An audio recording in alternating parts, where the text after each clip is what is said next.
Assalomu alaykum YouTube ishqibozlari. Mana Xudo xolasa ikkinchi buqamizni ham sotib oldik. Mana shu yotgan buqamizni chorshanba kuni sotdik.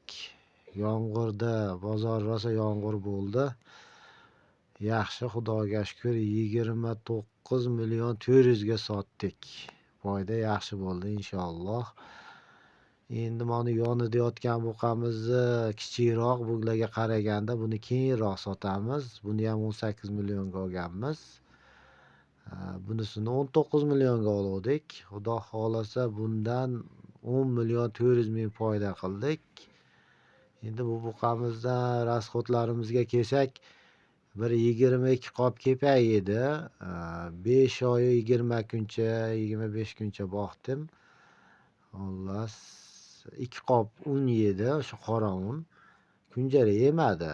Veslari 505 kilo chiqdi. Kiloga sotmadik buni, turishcha sotdik. Ertalabda 30,5 millionga sotmadik. Keyin yomg'ir yog'averib, sal bozor tushib ketdi. Shatda sotdik. Qarasak, foyda yaxshi. Barakasini bersin deb boqqani oldi bir kishi. Xullas, foyda yaxshi bo'ldi. Endi o'rniga yana olamiz. Hammaga rahmat, like, obuna bo'lish esdan chiqmasin.